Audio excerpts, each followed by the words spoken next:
Oke, selamat datang di podcast Bincang Negara, di mana hari ini kita bakal ngobrol-ngobrol bareng sama CPNS peserta Latsar Batch 1 tahun 2025, kelompok 2. Dan sebelum kita mulai obrolan hari ini, izinkan aku memperkenalkan diri, nama saya Ferdinand Immanuel, atau biasa dipanggil Ferdi, dan hari ini aku nggak sendiri, karena aku bakal ngobrol-ngobrol sama teman-teman, ada Fitra, Hengki, Vira, Evita, Frial, dan juga ada Farhan. Say hi dulu semuanya. Hai. Nah, kalau kita bareng-bareng hari ini bakal ngobrol nih, dan hari ini kita udah belajar materi yang luar biasa banget. Kita tadi belajar tentang adanya berbagai isu kritikal gitu. Beberapa di antaranya adalah korupsi, narkoba, terorisme, money laundry, proxy war, mass communication, dan yang sekarang lagi banyak juga dibahas adalah konflik kepentingan. Nah, coba sekarang aku pengen ngobrol bareng sama Fitrah. Kalau dari 7 isu kritikal tadi atau tantangan kebangsaan yang ada, menurut Fitrah nih yang lagi paling jadi sorotan atau menurut Fitrah lagi urgent banget tuh yang mana? Kasus apa? Wah, menarik banget ya, Mas. Di mana banyak aspek yang mencakup tantangan kebangsaan Indonesia saat ini, seperti disintegrasi sosial dan politik, intoleransi dan radikalisme, ketimpangan ekonomi, krisis lingkungan, ataupun lunturnya nilai-nilai integritas dan gotong royong. Tapi, tantangan yang paling besar dan paling mendesak saat ini pasti semuanya kayaknya pada tahu ya, yaitu korupsi yang merajalela dan sistemik, di mana belakangan ini sering banget viral berita-berita sampai-sampai ada yang eh, membuat liga-liga korupsi kayak gitu. Wah, itu menarik banget sih. Di Benar-benar. situ, eh, iya gitu Mas. Oke, dan kalau ngomongin soal liga korupsi, kayaknya Mas Hengki ini nih punya pendapat gitu ya. Karena kayaknya emang kalau kita ngebahas soal korupsi di Indonesia, apalagi di tahun 2025 gitu ya, lagi banyak banget. Dan kayak yang tadi Fitra bilang, lagi ada liga korupsi dan mega korupsinya tuh terjadi di tahun 2025. Nah, gimana sih kalau menurut Hengki tentang korupsi di Indonesia di tahun 2025 terutama? Oke, sebelumnya terima kasih atas kesempatannya ya Mas Ferdi. Kalau menurutku sih di tahun 2025 ya, itu per hari ini itu korupsi itu eh, bukan cuma soal amplop Mas. Suap di jalan atau pungli yang dilakukan oknum lapangan itu juga banyak. Jadi jauh lebih besar, jauh lebih masif, dan lebih bahaya sih. Nah kemudian untuk sektornya juga eh, hampir seluruh sektor. Jadi dari eh, yang pemerintah pusat, pemerintah daerah, gitu. Jadi hampir semua sektor eh, terlilit seperti korupsi ya gitu. Jadi kebetulan aku punya data. Oke. Ini data dari Transparansi Internasional. Kalau indeks persepsi korupsi atau CPI Indonesia itu sekarang ada di angka 37 dari 100. Berarti kalau nilainya 100 itu kita nilai 37. Dari peringkat juga kita masuk di peringkat 99 ya. Artinya peringkatnya emang jauh di bawah. Bahkan eh, sama Singapura udah sangat jauh. Oke. Singapura tetangga kita aja peringkat 5 besar. Kemudian ada data lagi nih kalau saya baca itu dari pusat statistik, indeks perilaku anti korupsi kita itu saat ini malah turun di 3,85. Jadi apa pandangan masyarakat terhadap korupsi itu meningkat. Artinya ini hal yang jelek bagi sektor pemerintahan ataupun BUMN, bahwasanya birokrasi lah intinya korupsinya itu masif seperti itu.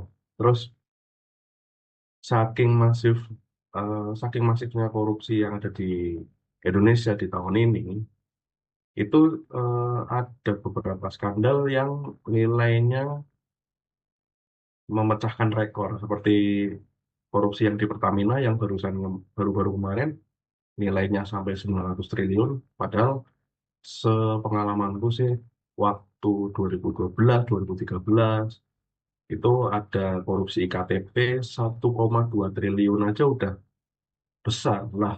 Ini Pertamina 900 triliun ya, itu Ya. udah berarti kan sangat besar sekali gitu sih. Kemudian sampai masyarakat itu bikin eh, sebuah liga liga anti korupsi itu, jadi melakukan perenggingan ke kasus-kasus korupsi yang ada di Indonesia. Itu sebagai bentuk kekecewaan, bisa bentuk apa, sarkasme terhadap birokrasi yang sekarang seperti itu. Jadi kalau melihat fenomena yang seperti ini, kayaknya pasti ada yang salah dari sistem hukum kita atau penegakan hukum kita, itu pasti ada yang salah karena eh, terkesan kurang kuat, kemudian masih mengambang. Jadi ada beberapa case kayak misal eh, suaminya Sandra Sandra Dewi ya, si Iya. Mois itu korupsinya 300 triliun. Tapi hukuman untuk penjaranya itu cuma 5 sampai 6 tahun. Sedangkan untuk kasus yang kemarin juga seperti kasus Tom Lembong, dia nggak makan uang sama sekali, hanya ada kesalahan administrasi saja, itu dia di penjara 4,6 tahun. Itu artinya kan ini pasti ada sistem hukum kita yang masih kurang stabil atau kurang kurang baik kayak gitu loh. Jadi selama hukum hukum di sini, penegakan hukumnya masih bisa ditawar, selama politik masih bisa mengatur hukum, selama sistem keadilan juga masih tebang pilih, menurut saya korupsi tetap masih akan tumbuh terus. Itu sih, Mas. Oke, jadi kayak menurut Hengki kayaknya emang hukum ini masih masih banyak kasus-kasus di mana hukum bisa diatur, masih hukum ini rasanya kok tebang pilih gitu ya. Tapi Betul. sekarang kalau misalnya pendapat dari Vira sendiri nih, gimana sih kalau tentang hukum untuk para koruptor? Karena kayak tadi Hengki bilang, kayaknya masih banyak yang tebang pilih nih, kayaknya masih banyak yang bisa dibayar nih mungkin hukumnya. Gimana kalau menurut Mbak Vira? Ya, gini, Mas Ferdi, kalau menurut aku ya, kalau hukum di Indonesia ini sebenarnya udah cukup jelas ya, karena udah ada dasar hukumnya juga. Dasar hukumnya itu ada di Undang-Undang Nomor 20 Tahun 2001, perubahan atas Undang-Undang Nomor 31 Tahun 1999 tentang pemberantasan tindak pidana korupsi. Sebenarnya dalam undang-undang tersebut juga sudah dijelaskan bagaimana hukuman yang akan diterima oleh para si pelaku ini. Hukuman itu juga berupa pidana penjara. Untuk ancaman pidana penjara aja paling singkat itu 2 tahun dan paling lama 20 tahun. Ada denda juga dan juga ada pidana tambahan, bahkan ada hukuman mati. Semua hukuman itu juga diterima berdasarkan dari jenis tindak pidana yang dilakukan oleh si para koruptor ini, Mas. Tapi masalahnya gini, Mas, hukuman bagi koruptor ini menurut aku sih sering nggak sebanding ya sama kerugian yang ditimbulkan sama para koruptor itu. Banyak koruptor yang dihukum ringan padahal dia sudah merugikan triliunan rupiah sih. Ini nggak ngasih efek jerah sama sekali gitu loh, Mas. Oh iya, ngomong-ngomong soal hukuman mati ya, Mas ya. Ya. Sampai saat ini belum ada koruptor yang divonis hukuman mati sih, yang aku dengar gitu. Oke, jadi padahal hukuman mati sendiri di Indonesia tuh sebenarnya udah pernah dilakukan, apalagi biasanya tuh untuk pelaku-pelaku kejahatan seperti terorisme ataupun narkoba gitu ya, kepemilikan narkoba. Cuman ternyata untuk korupsi sendiri yang kayaknya dirasa ini sebuah menyulitkan juga ya, karena apalagi tadi Vira bilang kalau hukumnya nggak sebanding gitu dengan kerugian negara, dan ternyata belum pernah dilaksanakan yang namanya hukuman mati. Kalau ngomongin soal Iya, hukuman betul, mati, Mas. eh, Padahal, hmm, sorry, interupsi, padahal korupsi itu dalam hukum ya, korupsi itu termasuk kejahatan luar biasa loh. Berarti kan di atas terorisme. Harusnya kan bisa kan dikasih hukuman mati. bener-bener. Dan kayaknya emang udah seharusnya ada hukuman mati untuk koruptor gitu ya. Tapi biar lebih jelas mungkin kayaknya aku pengen minta pendapatnya Mbak Evita nih. Kalau Evita sendiri gimana sih pendapatnya tentang hukuman mati untuk koruptor nih sebenarnya emang benar bisa dilakukan di Indonesia atau gimana? Dan kayak mungkin ada contoh-contoh dari negara lain yang melakukan hukuman mati kepada para pelaku korupsi ini dan hasilnya gimana di negara mereka tersebut? Kalau aku tuh hukum mati bagi koruptor sekarang masih jadi pro kontra ya kalau di Indonesia. Karena mungkin dianggap bertentangan sama prinsip hak asasi manusia. Padahal kalau dilihat dari dampaknya, korupsi itu juga merupakan bentuk pelanggaran HAM. Sebenarnya penerapan hukum mati bagi para pelaku korupsi ini sudah dimungkinkan secara hukum di Indonesia karena ada dalam pasal 2 ayat 2 Undang-Undang Tindak Pidana Korupsi. Namun sampai saat ini hukuman tersebut masih belum pernah dijatuhkan. Padahal kalau kita lihat di beberapa negara udah ngambil langkah-langkah tegas dengan menjatuhkan hukuman mati untuk para pelaku korupsi. Contohnya seperti di Cina, Vietnam, Iran, dan Korea Utara dikenal sudah menerapkan sanksi hukum mati dalam kasus-kasus tertentu.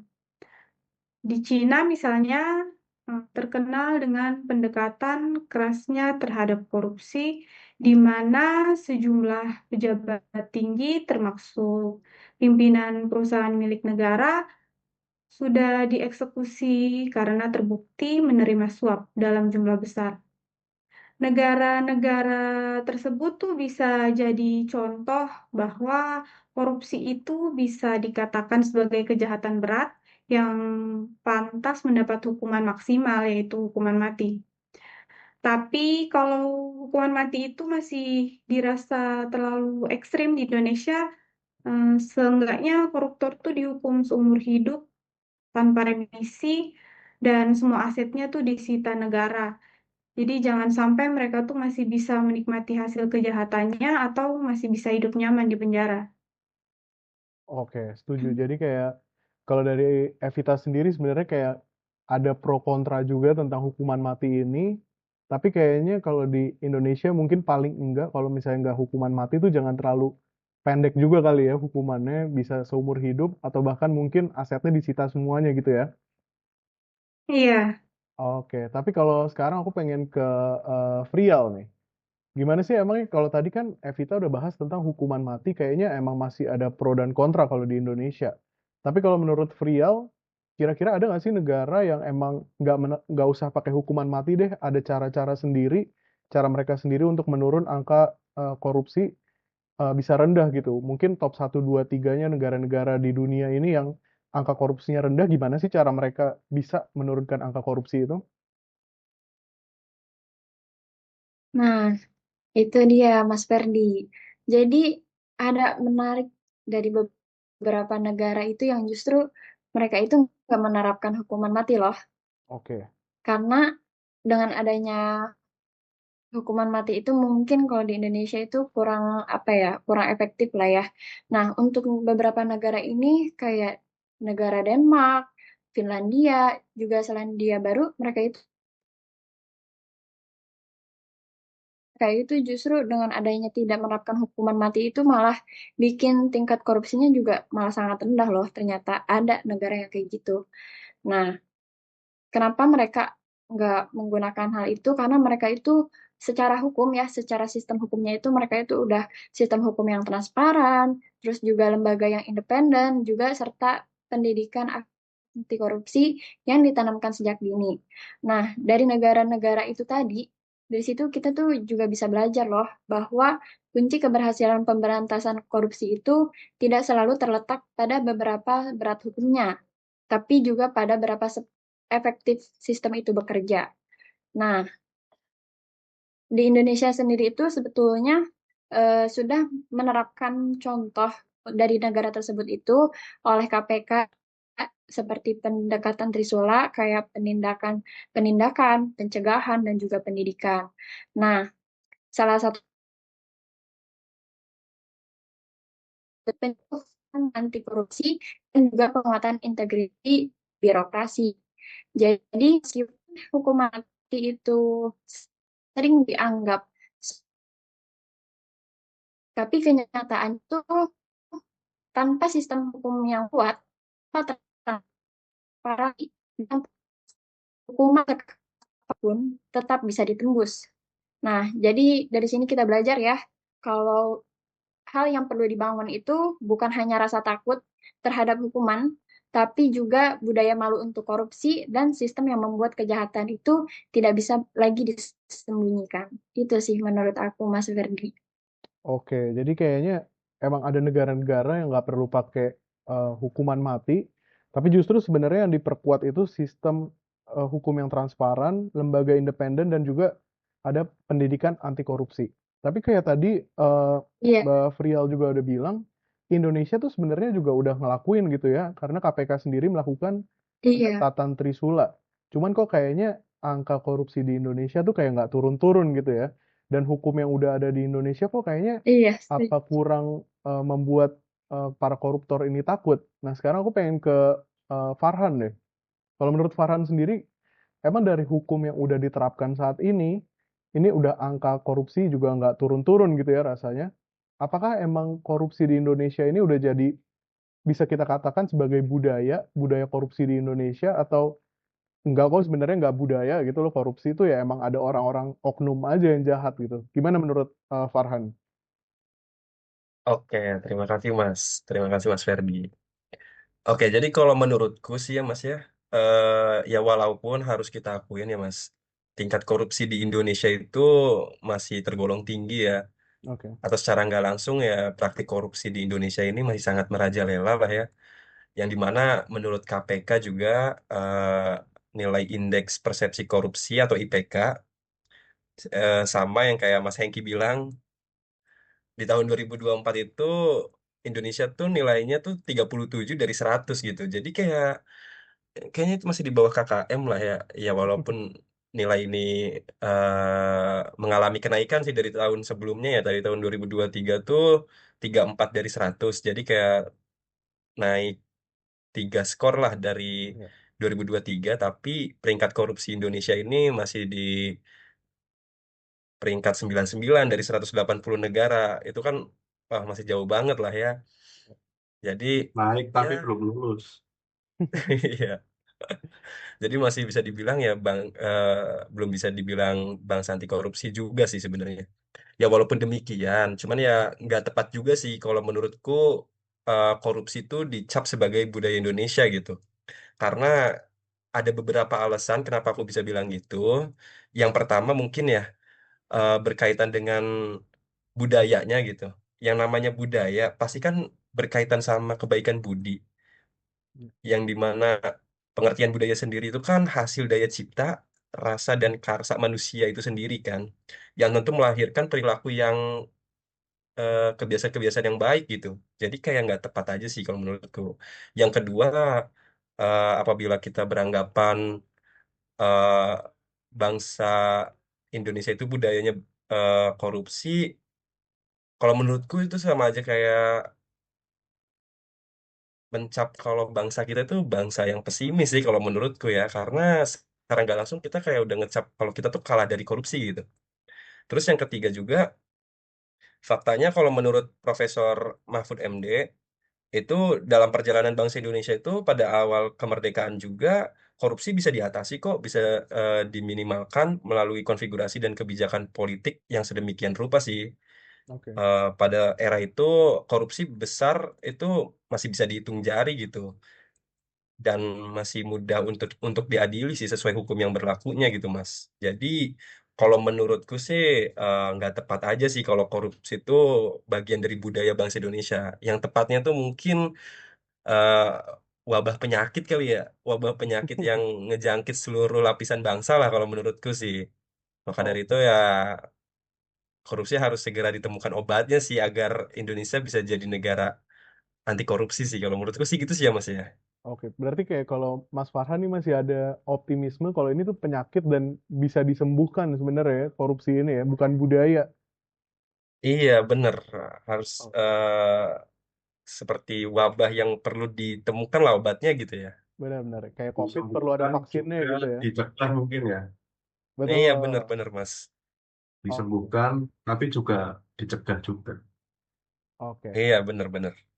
Tapi kayaknya kalau dari Fitrah, mungkin ada pendapat lain nih tentang sorry, untuk korupsi di Indonesia menjadi budaya. Kalau Fitrah sendiri lebih ke yang setuju atau sama kayak Farhan yang kayaknya enggak deh, bukan budaya gitu.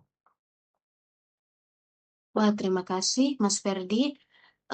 Kalau aku sih nggak setuju ya sama Mas Farhan, bukan nggak setuju sih, tapi